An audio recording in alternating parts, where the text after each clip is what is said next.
Hey there, and welcome to Connect the Dots Learning Center podcast. I'm Stephanie Wagers, your host, and I'm so glad you're here.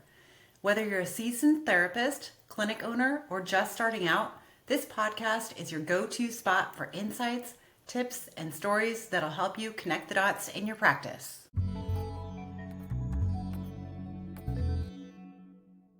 Hey everyone, welcome back to another episode. Today, I'm so excited to have Reina Olivera with us. Reina is an occupational therapist and the brains behind Taking OTs Online. She's all about helping OT practitioners kickstart and grow their online businesses with courses, coaching, and consulting. Oh, and did I mention she's also a business coach, university professor, and a speaker? She's basically doing it all. Since diving into her entrepreneurship, Reina has been able to retire her husband, and now both of them stay at home with their three beautiful daughters, who they homeschool. Talk about a dream team, right? Plus, Reina's always up for an adventure, whether it's traveling or jumping into the next big thing online. Let's dive into her journey and all the amazing insights she has to share. Welcome, Reina Olivera, to the podcast. You're where I started. That's crazy, isn't it? I love it. So good. So good. Okay, so I want to hear. So you've got you're the founder of OT Telehealth, Taking OTs Online, and then Business to Boss program. Yeah. Okay, are they all three different things, or can you kind of explain? Yeah, that's a really good question. I think it's something I need to scream to my community because I still think there's so much confusion about all of it. But so telehealth OT services is how I started. It's technically the name of my business. It was a private practice when I first started, doing only telehealth in pediatrics. And then I quickly shifted to creating telehealth courses, and that was Okay. a huge demand. So the name like was fine then to still do Right. telehealth courses. And then after the phase of telehealth kind of died down, then people started asking me how to create their own courses and their own memberships and their own summits and whatnot. And so that's when I shifted to taking OTs online. So that's I should really probably have a DBA because that's really my informal business name. Right. And then under that umbrella is Business to Boss, which is our coaching program. Okay. So that's where all the different names kind of fall into place. But yeah, our big brand now is Taking OTs Online. And I'm trying to get rid of the telehealth OT brand, but it's still my email and I But don't want to change. that's where I first saw you. I remember Yeah. who is it, right in the height of COVID? Who's this lady with Yeah. these headphones on? What is she talking about? Maybe I should listen. I have no idea what to do. I know. I try to say it so humbly, but I literally saved so many clinics from closing because I was just Yeah. ahead of the game because I had done my capstone on telehealth before in 2017 I finished my telehealth capstone. So I was way ahead of everyone who then needed telehealth in the Mhm. thick of COVID. So it was just weird timing with everything, but it was everything happened the way it was supposed to for me. Yeah. Okay. So you get your OTD, you create your Yep. program, you start working in telehealth, seeing kiddos and Yep. families. Yep. All right. And before that, you'd had a private practice, right? No, no, no, no. That was my only private practice. Yep. Okay, that was your private practice. Okay. Yep. And then what made you move from treating clients into gosh, what year was that? I really need to Yeah. establish So this. 29. So when I started my practice and named it, so I thought I was being so creative. I so opening myself up to everything. And I guess in a way it was, but not the way that I thought. I was telehealth OT services can grow with me from pediatrics to geriatrics as a Yep. private practice. So that's kind of why I named it that. But then people started Googling OT and telehealth and they were finding me. So I was getting emails in 2019, early 2020, January 2020, emails from people saying, what is telehealth? What are you talking about? How do you do this? From OTs, just Mhm. everywhere. And I was I just want to work with parents. I don't what is this? I don't I know. was Back not, up. Yeah. yeah, I was not expecting that at all. And then I was well, maybe, and I minimized this. I'm maybe I should just write a book about what I learned from my capstone. I remember my faculty director is always telling me you have to disseminate the information from the capstone, and I never did. Sorry, I never went to any of the conferences. I never did any of that. So that was my way of being you know what, I have this information. I did my capstone. I proved it. Let me write a book. Let me share what telehealth is so people can have that. And then I started working on a course. And then my book was conveniently published March 13th of 2020 at the height of COVID when everyone needed it. So like Wow, you're like a plant. I was like ready, and then like COVID hit and I was like, boom, like yeah. So Everybody else is going like this, and here goes Reina, right? yeah, and I was like, yeah, it was insane. And so, yeah, to answer your question, I had to make the choice. At the time, I was treating 10 clients, and I'm like, okay, keep treating 10 clients or like help everybody else keep their clinics of like hundreds of clients alive. And so, like, it was an easy decision to just be like, I'm just going to shut down my private practice. It was very small, I was growing Yeah. slowly. And then just I would literally sit on Facebook Lives for an hour and a half every night. My husband was like, "What are you doing?" I'm like, "I gotta talk to these people. They need my help. They don't know what telehealth is. Like, they don't know what technology, what assessments, what interventions to do." Like, all the questions were coming at Yeah. me. The group grew from like 0 to 10,000 like overnight. It was insane. Wow. Um, so I just made the decision to do that. And aside from like my book and my course that I was working on, clinicians that had a pediatric private practice were like, I need you to get off of Facebook Live and like get on a Zoom where I can actually ask you my questions so that you can help me save my clinic. So I was like, okay, they're like, I'll pay you. Like, just get off of Yeah. Facebook. Like, let's just do a Zoom. And I was like, all right. So I started to do like live classes for like, instead of the Facebook Lives, I started to do like Zoom classes for like, I don't know, like $25 a person or something. Mhm. I just started to like bring in income immediately because everyone was like, I need this. And Yeah, honestly, like $25 to save your clinic, like people, totally. I think I was on one. I'm almost positive I was. you probably were.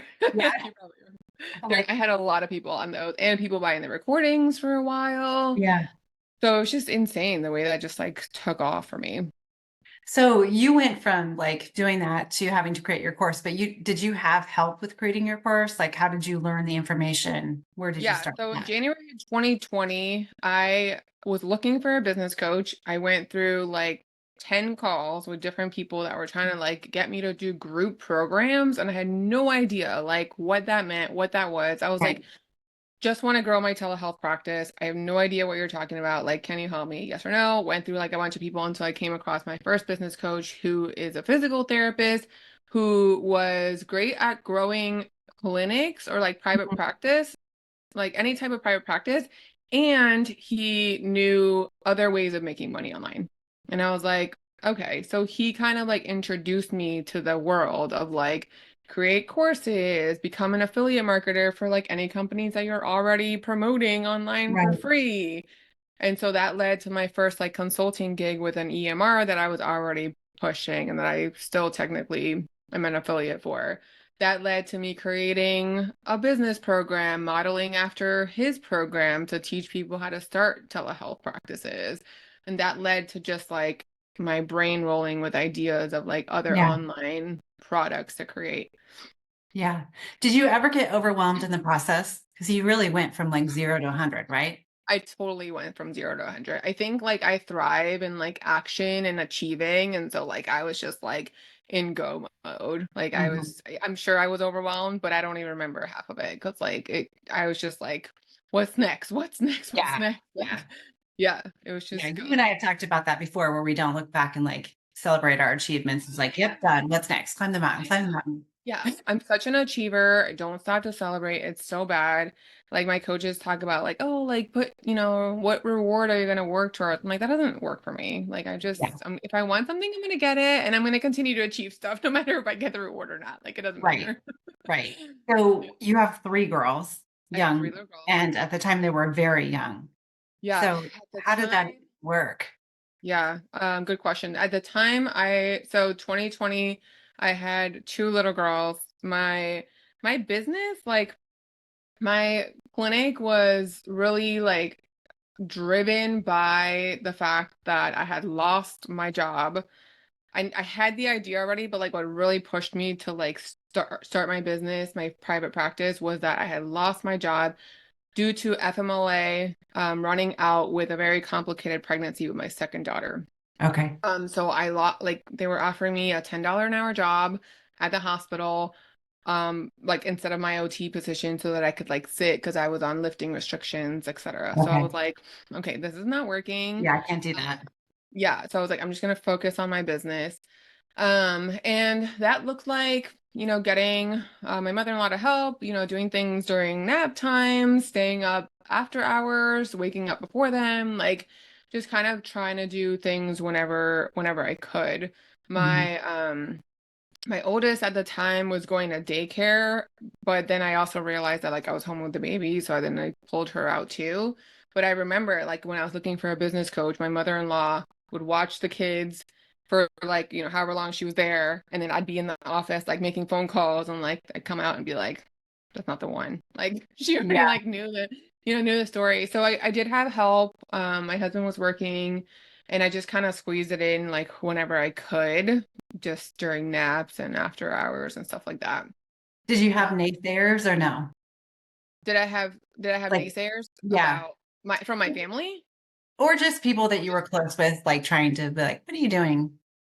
The biggest naysayers were probably my colleagues in the hospital where I used to Mhm. work. I knew I wanted to homeschool and I knew I wanted to do telehealth, and they were just like, why? And I was like, why not? Like they were not about like anything new and innovative, and I was like all about it. So they were the biggest like, why would you want to start your own business? And like, why would you want to stay here 40 years? Like that's not the dream. And it was just like they just weren't seeing it. Right. It's very interesting to see now, like years later, that like they're thinking about doing what I'm doing, and they're like, oh, maybe she was right. Or like it's not for everyone, but Right. I think just saw like a vision sooner than a lot of people did that I was working with. My family, not so much so. Like my mom always knew that I was like an entrepreneur growing up. Like I was a kid selling the friendship bracelets for 10 cents, like I was Mhm. I was that kid. So, and I always knew I wanted a private practice. I thought it'd be a more traditional brick and mortar practice. It didn't turn out that way. But so she was always on board. My husband was always on board, but skeptical of like the coaching thing. Like, you're gonna pay these coaches how much for what? Like Yeah. absolutely not. So that we needed a lot of work on. And my mother-in-law was just like, do you, girl? Like she was like always a supporter. So yeah, it's interesting dynamics all around. But I would say the biggest naysayers were like my colleagues who were just like, you're crazy. Why would you want to homeschool? Why would you want to do telehealth? Why Right. would you want to be with kids Right. all day? Like Felt they didn't. scary probably to them, like, what? Yeah. Yeah. Something I don't. Yeah. So what do you think sets you apart then from other people that talk about doing stuff, but they don't do it? Like, how are you able to go from there to where you are now? Yeah, I'm just an action taker. Like I think as OTs, like our power is being like over analytical. And I think I'm just like I'll just do it and deal with the consequences later. Mhm. Um, in business, I wouldn't say maybe in life a little bit, but more so in business. That I'm just like, okay, I'm just gonna do this and see what happens. And I'm an adventure. Like I've just always loved adventure. So I think like the risk taking is like exciting to me. And Mhm. so kind of combining those two things of like always just being like an achiever, action taker, and like loving adventure and the risk of it, it's like thrilling. So I thrive with that combination where I think there's a lot of other people who just are hesitant. And I'm not like this, not coming from a judging place. Yeah. Like it's just normal to be like, there's a lot of things to worry about and a lot of Right. risks to take as a business owner. So I think a lot of people will just like pause and think about it and let it simmer and like analyze it to death, where I'm just like, I'll just, this is Deal not with it it, I'll later. figure it Yeah. out. Yeah. Yeah. So what made you then go to start teaching OTs? Like that was your next jump then. Yeah. The next jump after telehealth, like after the whole telehealth thing kind of, I don't want to say like died, but everyone forcefully became an expert. A bunch of like real long-term experts that were doing this before me. Like there's people that were doing Mhm. telehealth since like 2015 or maybe earlier, like started to come out and like jump to helping, everybody to learn about telehealth. And my community, like, although they appreciated what I was doing, like the next, like their mind went to like, wait, how can I do what she's doing? How can I make courses and sell courses? Like I know a lot about Right. XYZ. How can I do that? And so when they started asking me that, I was like, well, let me just like make the shift. And I remember like my first like cohort, so to speak, that I was like changing was like this weird group of like five. They weren't weird, but just like the group dynamic was odd. It was like five people who all wanted to learn like different aspects of what I was doing. And so Okay. like it wasn't everyone trying to accomplish the same goal. Like one wanted to write a book like I had written a book. One wanted to start a telehealth practice like I had started a practice. And then a couple others wanted to start a course. And then one other wanted to do like a coaching program, like the coaching program that I had done. So it was like this weird like cohort of like all the things. And I just kind of like rolled with it and just that was like Mhm. my first group in like a hybrid, I guess. And then after that, I was like, okay, well, I think I need to really move into a more formal process and a different program.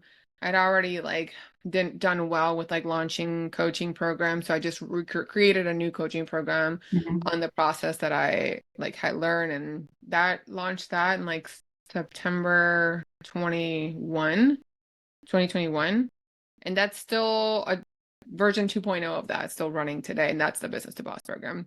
Okay. um so yeah, that's how I made that shift. Like I just basically like catered to what my community was asking me for. Mhm. Again, just like with the telehealth thing, like I started private practice, OTs are asking me what telehealth is, let me do something about that. Right.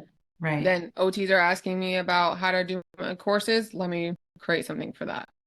How do And you so go about, because sometimes, some of that stuff's just in your brain. You just do it, right? yeah. You don't really Mhm. think about, oh, I don't really know how I make an online course. I just do it. So when you had to stop and really detail it out, what was your approach to that? I was like modeling after what I had gone through, like the program that I had gone through, and trying to decide like what I liked, what I didn't like. And then I was working with another coach after that who had also gone through that same program like years before me. And so I like wrote down, my own sort of process and then ran it by him. And then I did what I teach that, like the value trade calls, like I had to Right. do those through that coach to like run my idea through five strangers and just say like what do you think about this and how it looks, and got feedback and stuff, and then that's how I was able to finalize the product. Okay. Okay. Yeah, that was when I went through your program, a big process, like because you might have an idea and think Right. like, wow, this is going to really take off. Like, Yeah. I'm sure you didn't see yourself in this position when you were in OT school. No, God, no, not at all. Like, so I had no idea that I would end up here at all. Like, and Yeah. that's kind of like a message that I want to like convey to people, because like I think everyone is just so fixated on like making sure that their first idea is like grand and it and perfect. And Mhm. it's like that's not necessarily going to be it. Like just appreciate the skills for like what they are, of like learning how to figure out an idea, learning how to create the product, learning how to market it and how to sell it. Like Mhm. learn all the pieces so that you can like pivot into something else if your first idea doesn't work. And it wasn't that my first idea didn't work per se, but like I had more competition like that was kind of coming up, and there was just too much noise like for me, and I was like, you know what? I think I just need to like pivot into something else. So yeah, like you just once you have the skills, like you can do it with any idea that you have, and it's just kind of figuring out, yeah, if people want it. Yeah. It's a mind shift, right? Mm-hmm. Yeah. Totally. Yeah. What would you say to somebody that is kind of in that space where they're not making the shift? And I think for like, if I'm looking at it, it's uncomfortable, right? It's super uncomfortable. I remember when I started with you, I'm like, oh my God, I don't want to do this. Like, Mm-hmm. liking and friending all these people and just, it was not comfortable. But like, I just kept doing it and it got a little bit more comfortable. Yeah, definitely putting in the reps is like a huge part of it, and just Yeah. kind of like just doing it. And I think some people talk about stepping into like your alter ego and just being like, Mhm. who do I know I need to be?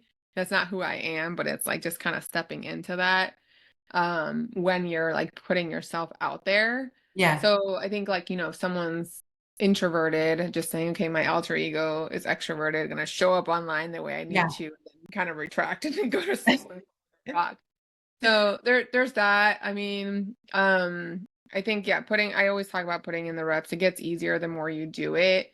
There's a lot of fear of like being judged. And I think for me personally, like what keeps me going even in the uncomfortable is like my why. Like everyone, like you have to have like a deeper why. And every time I ask somebody like why they want to do blah de blah, like they always like lead with the external like impact that they want to have. Like, oh, I want to help OTs, or I want to help caregivers, or I want to help parents. I'm like, okay, that's great. But like that's like your professional why, but also what's your personal why? And I think like so for me, right, it's like my daughters, I'm modeling to them like what it's like Mhm. to be a successful woman entrepreneur and like I'm a great mom and like all the things and I want to obviously give them the best life possible.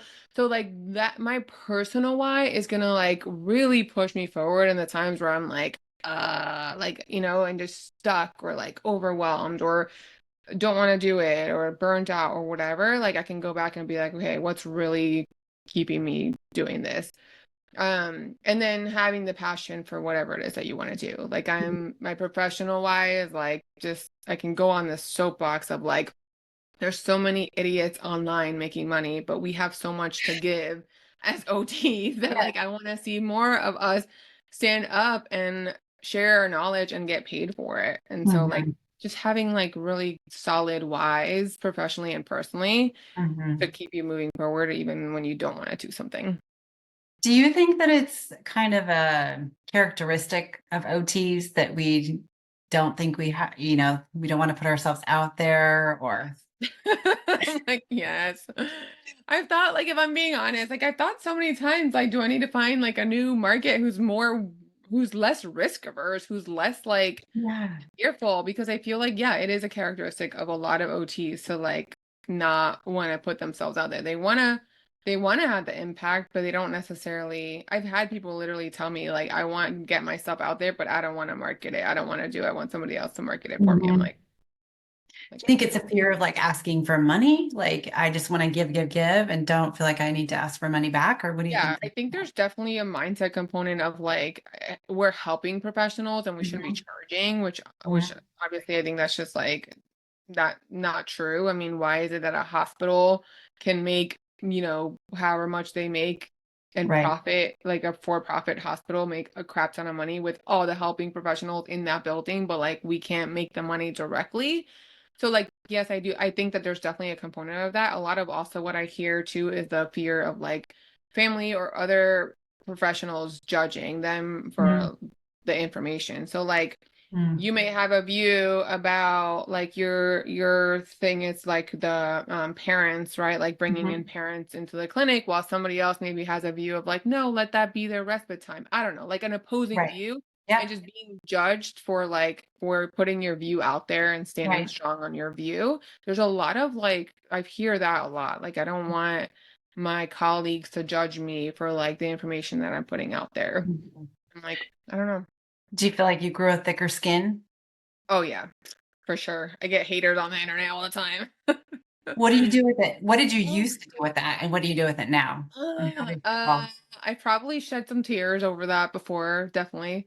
And now it's very hard. Yeah, I have to be super honest here. Like it's really, really hard. I like my natural like inclination is to like focus on the negative comments even if I've gotten 1,000 positive comments. So One, like better than- okay, yeah. the practical idea is that I have a folder that actually has like testimonials that I can always pull up of all the nice things people have said to me, but then I still just focus on that negative. So this girl just like totally like just blasted me on social media a couple Oh, weeks ago on my personal Facebook page. Someone who lovely. I've never talked to, who's been following me since the telehealth days, like said the nastiest things to me. And I was like trying to have a conversation with her back and forth until she said something like about me not being a Christian. And I was like, block, delete, like end of like that's the end of that. So I like now I'm just like I don't need like people like that in my life. And Right. before like the people pleaser in me is like, well, let me kind of like what is it called? Like let me kind of like level with her or whatever. I'm Uh-huh. like I don't need her in my life. Yeah. Oh, It, it's so hard. It's still very hard. But one of my best friends says like something that I don't think she came up with it, but it reminds me that like the more you grow, the more people are going to hate on you. So you just kind of, It's that's like, true. it comes with the territory. So if I want to continue to grow, I have to Yeah. realize that I have to handle that. And then another coach that I listen to says like, can you hold that? And just very simply, like, can you hold that as a part of what comes with being Like it's successful? gonna happen.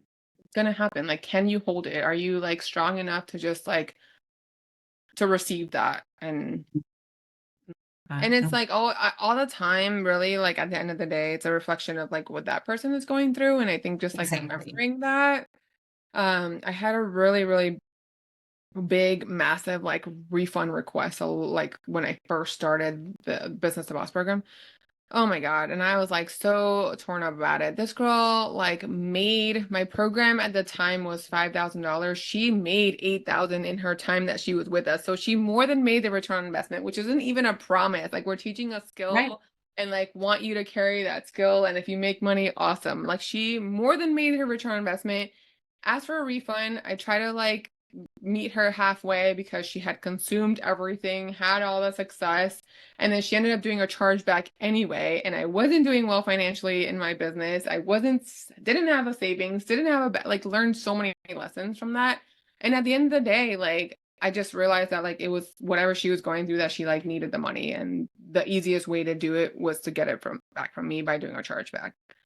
Like it had nothing to do with me. Because like I literally gave her everything that she bought and more.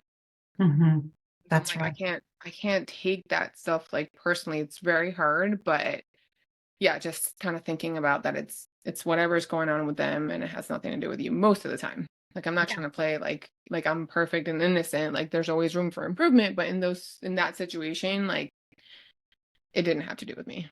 Yeah. Yeah. Can we talk about your business to boss really quick? Is it still Yeah. kind of the similar program that I went through? Yeah, so the program's the same. We've changed some of the dynamics, made it a little bit more accessible. I don't want to say like affordable because it's still in the four-figure range. It's like 4,800 now, but Mhm. there's no one-on-one support at all. So we made it Uh, truly a group okay. program, no one-on-one support. And then I have now like separate one-on-one offer for anyone that like wants closer proximity to me. And then I've also like cut half my team down. So we have two coaches now, myself and Krista. And we've removed like the heavy accountability piece of like we check in on you and try to put Mhm. more of it on like you're Mhm. responsible for being here, for bringing yourself here, and put it more on the person, the student. And actually like more people are coming to the calls now than ever before. So like Interesting. yeah. Interesting. Yeah, I Wow. literally had like 11 people on a call the other day and I was like, what is going on? Like, Right. yeah, Because I remember like never that had was that one many. thing we talk about, like it'd be me, Yeah, me. yeah. Now there's like literally like the least I've had on a call lately was like four on like Labor Day. Like it's like Well, right. Yeah. and That it makes was sense. Labor Day. Like it, Huh. I mean, yeah, people are coming to the calls. They're like holding themselves more accountable. It's weird because like I do hear coaches saying like you don't have to like hold or you shouldn't be holding your clients like accountable or like you shouldn't have to. That like, I think we've talked about this before, Yeah. Stephanie, like that, you're an adult, like you're responsible for like showing Right. up and being there and doing the thing that you said you wanted to do. Like I shouldn't Mhm. have to be like checking on you and knocking on your door and saying, Right. come on, like, and I don't know, I never thought that was going to happen where like I let go of all the extra support and people are showing up more. So I'll I take it. wonder too, like just thinking about like that, because it is such a weird concept, right? You've got like individual coaching, and people don't they don't do Yeah, it. I And know. it's like, is it because they're feeling like they're not far enough along? They haven't done the work, and they Yeah. might feel like judged. Not that you would judge them, No, just where but we yeah, put ourselves. But people then, say that a lot. Yeah, yeah, they used to say that a lot. They would say like, "Oh my God, I'm so embarrassed to like show up on a call." They would not. People would schedule their call through the program. My one-on-one now is very different. I'll kind of explain that in a minute, but yeah, people that were in the group program and would schedule one-on-one, they would like cancel or not show. And when I would check in, they'd be like, I'm so embarrassed. Like, I didn't have anything done to report to you. And I'm like, report to me. Like, this isn't about that. The one-on-one is like for me to support you, not for you to like turn in your work like I'm a teacher or something. Like, it right. wasn't. So like that's not the vibe that like I'm going for. And so it's been a really good change from a business perspective. Having it be a fully group thing allows for more scalability, so I don't Mhm. have to worry about me maxing out on my time. So, and then I also, one new thing from like this year, probably since like July, is that I'm trying to segment the people who are like completely new to business into the program, and then the people that are more advanced and already have a business or already like started a course and try to sell it and couldn't, to work with me privately and have more support. Right. So I only have one spot available right now anyway, like for my one-on-one, but we meet every single week at the same time. And that is heavily like accountability, yes, Mhm. strategy, but for busy people that already have a clinic or have a mobile practice or are just busy, like it helps them to show up every week and be like, okay. And I'll say I kind of like present it in a way that I'm like, listen, the one-on-ones are either to strategize on what you're going to do for the week, or if you didn't get anything done, we'll sit and do it together so that you're not Mhm. just saying, I want to do this and you're not doing it. So we're still Right. like getting results. So that's been really great. And now I'm kind of coming up on this like capacity issue where I don't want to be doing one-on-one 40 hours a week, you know? Yeah. But there's more interest than I have availability. So I'm trying to figure out what to do with that. So that's kind of where I am. So where is your time? Like how much are you actually working? And how much? I have 20 hours max a week scheduled where I have to like sit here without interruptions. And that is the time that I count as like work time when I say Okay. I only work 20 hours a week in my business. But because I genuinely love it, like I do stuff outside of these 20 hours and I don't calculate that time. I don't know how much it is. I don't care to know. It's probably a lot. But like I'm listening to a podcast while I'm walking and it's a business podcast. I'm reading a Right. book and it's leisure reading time and it's a business book. Like I don't count that stuff as like work time, or Yeah. like I'm at the playground watching my daughters and I'm like writing back to a client or voicing a message back to a client. Like I don't really count those hours or that Right. time. But like my no interruptions, kids can't come in here. It's 20 hours a week. And that feels good to me. I have every Wednesday off. I work Mondays like in the afternoons, and then my business to boss call like in the evening. And then I work Tuesday afternoons, and then I work Thursday, Friday all day. So that's what Okay. my schedule looks like Nice. now. And it works. It's good. 2 half days and two Awesome. full days. Like I'll take it. But so you've got to be structured with that, and then you've got your homeschooling. How do you when do you do that? When do I homeschool? So we're very loose around homeschooling. I will say that. I don't want to say anymore that we're like unschoolers, because I used to say that, and I think we're kind of beyond that now. But homeschooling, Monday mornings, Tuesday mornings we go to a co-op. Wednesdays is like our family day, so sometimes that might be a field trip or like we'll do some homeschooling. And then our like bigger homeschooling days are like Saturday and Sunday before we do like anything else if we're going Mhm. to. We try, because we homeschool and like we can go out on a Wednesday. We don't really do a lot of stuff like on the weekend going out. So we'll Mhm. use our weekends to like homeschool in the Oh, mornings. So I'm probably not, I don't know. I don't want to say I'm informally meeting the Georgia requirement, formally sit down hours. Like that's another story. But yeah. we're very like we're OT, right? So like I'm teaching like measurements while we're in the kitchen, or like I'm teaching, my daughter that how to make the bed, or like, putting away their laundry, or problem solving, or conflict resolution. Like we're always teaching and we're always answering our kids' questions, and it's always a learning opportunity. So we're, aside from that formal that I just kind of Yeah. lay out that I gave you, like we're always teaching them Always something. working on it.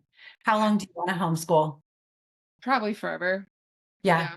We don't want to be like tied down to a school schedule at all. Uh-huh. That's probably the main reason that's keeping us homeschooling. Yeah. What's in the next 5 years for you? Oh my God, that's a good question. I'm gonna be 40 next month, so like I'm having a little bit of a panic attack about that. Like, like this is a very triggering question. Coming up. Are you still going skiing? Not going skiing, unfortunately. I might try to do, I don't know, I might try to do like a November trip. I don't know. It just didn't, the snowboarding skiing trip didn't work out. But I'm going to Florida in what, about a week and a half, and with some business friends, and we're having a birthday celebration at that. And then here, like locally, I'm gonna plan like a, I don't know, painting with a twist or something with some girlfriends for closer to my birthday, which is at the end of October. Um, and then I'll do something with family, but we don't have any like big plans of Yeah. like a big trip or anything. Um, okay, so 5 years. I don't know. I don't know. It's so hard to answer. That's okay. You don't have to know. I No, mean, I'm really, the so way, like, I don't know what's happening tomorrow. Like, well, and I feel like your business has just kind of evolved. It's not, I don't like, it's what it sounds like. It's not like you're like, I want to be here. It just kind of went, yeah, like it evolves so much and so quickly. Like when I think about it, right? Like 5 years ago, I was just starting. It was yeah. August 2019. So like Wow, literally that's crazy. That is 5 years crazy. ago, I was starting my business as a private practice, like telehealth. And now like, and within 5 years, I shifted 2 times. Like, so I don't know like where the next 5 years would take me, but there are things that like are always kind of like in the back of my mind that I want to do that kind of my coaches are like, that's a distraction, like don't do that. But like I really want to be having more retreats, like more Mhm. bigger like events. I want to speak on stages. I want to like just travel more for Mhm. business. Um, and then there's always the thought of like expanding beyond OT into like more healthcare, and I kind of play Yeah. with it. And there's SLPs in my group, and there's PTs in my group and stuff. But no one's, I think I had like one SLP purchase and one like non-clinical person purchase Mhm. a while ago. So that just hasn't really like taken off. I don't know that I've given it my best effort, but I I don't know, like can the OT audience like grow with me as much as I wanted to, is I think the question. Do you, are you comfortable with where you are now? Like, are you like, if it stayed like this for a while, I'm good? Or do you definitely want to grow it? No, you want to grow it. You're asking the achiever in me if I want to I say, know, okay, like, of course you want it to grow. of course I want to go. Yeah, no, like last year I was in a coaching program and was all about like growing my team and like just scaling my business. Like it was called scaling my business, growing it like to the max. And then this year I'm working with a coach and I'm like just growing it, but like at a very in a very intentional way that doesn't feel Mhm. so like I don't know, just like rockety. Like it's just like I'm just stabilizing things and doing things in a more sustainable way and a more like predictable way and an intentional way. And so Yeah. like now I just kind of see like a different end result with what I'm doing now. Um but yeah, I don't know what's happening tomorrow. So Yeah. I I get can't it. tell you what's I happening get in it. 5 years. Doesn't But sound like a bad place to be. You kind of taken a breath for a minute. yeah, I just kind of like slowed down.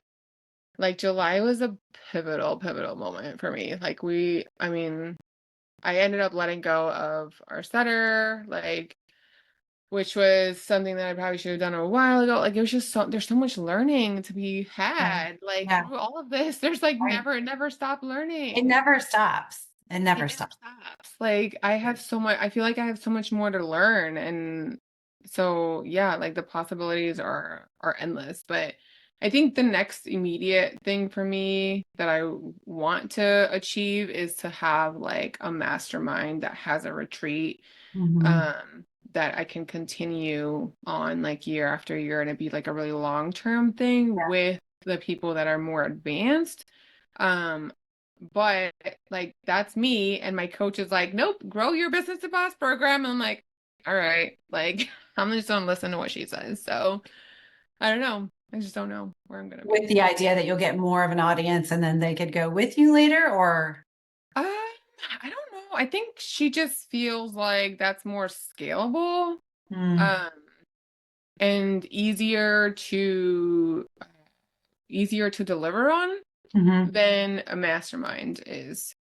So like mastermind, running a retreat, right? Like Yeah. organizing what Wow. we're gonna do, where we're going, flights, stay, and I know all that, right? Like I've Yeah. done the retreat thing before and I know all that. So it's just easier to fulfill on a group program that like I'm literally showing up once a week and I Right. have Shanmeen, my assistant, who is also playing like part role and part coaching role and in there Mhm. reviewing stuff, and then Krista, like I literally like don't do a ton for that Mhm. program. And it's easier to scale that and it's easier to Yeah. grow with that program than it would be for a mastermind. And so that's why I think she wants me to focus on that. Yeah. Gotcha. Gotcha. Yeah. Okay. What's your latest business book that you've read? Okay, I'm gonna give you two because Good. I'm in the middle of two. I don't know. I'm listening to one and reading one. Okay. So I'm listening to Chill and Prosper by Denise Duffield Thomas. She's an Okay. Australian mindset-y type of girl, and I just love her like energy of like you don't have to work harder to make more money, and Right. like the name says it, like chill and Yeah. prosper. Like you could chill and make money, and I love that, and I love that she's a woman and she has that perspective. And then I'm reading a book called Influence, which I don't Mhm. know if it's technically classified as a business book, but it's talking about how like we're influenced all around, from like Tupperware Mhm. parties to like the car Yeah. dealer to like at commercials, and just like I mean just like the most fascinating things that like you probably don't even realize that like you would influence to like do something or buy something or be somewhere because of something that an action that someone took like intentionally. And Wow. so the information translates to business like in a lot of ways, but it's not written like it's written for I think a human being to open their eyes to what they're being influenced to do. Mhm. But you can take some of the stories and the research and that and like apply it to how do you want Yeah. to influence people to buy from you or your audience to like make a move. Right. So it's very Cool. And fascinating. Yeah, yeah. it's a really good one. There's a lot of good examples in there. Some of the things that I mean, don't relate to what I'm doing, but that I think is just like a very common one. It's like that I don't know if Apple did this or who did this, but like whatever kind of store in the mall is like Yeah. launching something, they'll pay people to like just stand in a line to like cause like this excitement over something. And so like Right. everyone's getting in line because they're like, oh my God, I gotta get that thing. Oh, yeah. FOMO. Yeah. So like, yeah, the FOMO and like there's so many other examples and they're so good and you're like, oh my God, like I didn't realize like Oh, yeah, interesting. I'll have to check that out. it's so Any good. fiction books? Influence. Oh, fiction? Oh no. um Yeah. when I got into reading memoirs and like real stories, and Wow. then after that and after I started my business, now all I read are like business and leadership books and that kind of stuff. That's why you are where you are, right? Yeah, I had like that stuff.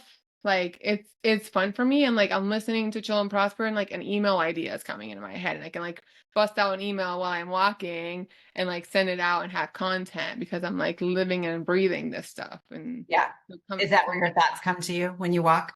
yeah, Mine's in the shower. in the shower. Oh, that too. I feel like I need a little notepad in I there. know, right? Like, Yeah, thing. for Right. sure. Awesome. Anything else you want to share? Oh gosh, I don't know. Just do it. Like I feel like I just want to tell everyone, Yeah. just do it. If you're thinking about starting a business, I don't know, if you had the entrepreneurial bug, just do it. It's so worth it. It is a lot of work. I'm not trying to be here and be like, oh yeah, it's like it's easy. There's a lot of work. There's a lot to learn.